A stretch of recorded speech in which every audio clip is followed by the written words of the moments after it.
दोस्तों, स्वागत है आपका हमारे YouTube चैनल में।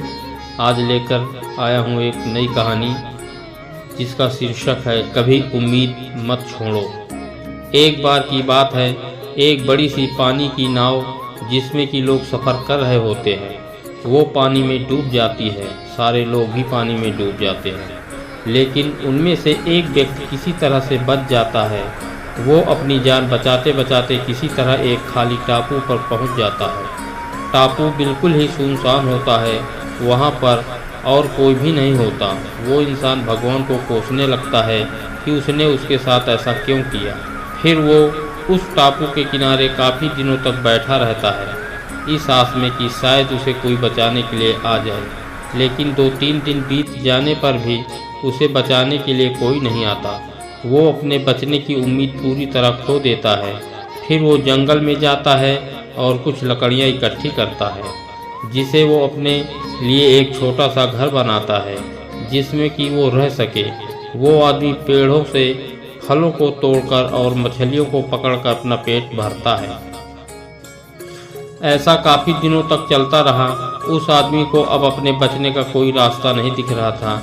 एक दिन जब वो जंगल में कुछ खाने की तलाश करने के लिए गया हुआ था, तभी उसे बिजली गिरने की आवाज़ सुनाई दी। वो बिजली उसके घर के पास गिरी थी, इसलिए वो वापस अपने घर को देखने आया। तब उसने देखा कि उसका घर बुरी तरह से जल रहा है। वो बिजली उसके घर के ऊपर गिरी थी, जिसके कारण उसके घर को आग लग गई। वो आदमी भगवान को कोसने लगता है कि उसने एक छोटा सा घर बनाया था, वो भी जल गया। अब वो क्या करेगा। वो अपनी किस्मत को दिन भर कोसता रहा। फिर उस टापू के किनारे के पास ही सो गया। अचानक उसे एक नाव की आवाज़ सुनाई दी, जिससे उसकी आंखें खुल गईं।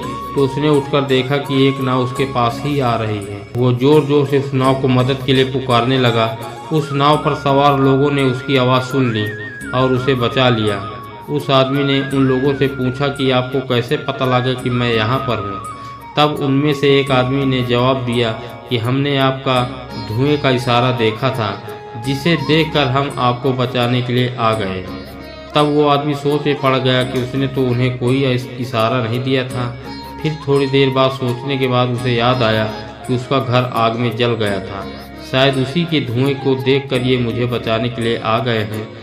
ये सब जानकर वो बहुत खुश हुआ तथा उसने भगवान का शुक्रिया अदा किया। इस कहानी से दोस्तों सीख हमें मिलती है, हमारी ज़िंदगी में मुश्किलें चाहे कितनी भी आए, हमें कभी उम्मीद नहीं छोड़नी चाहिए और भगवान पर भरोसा रखना चाहिए। दोस्तों, कहानी कैसी लगी कमेंट में ज़रूर बताएं और नए हैं तो हमारे चैनल को सब्सक्राइब करें।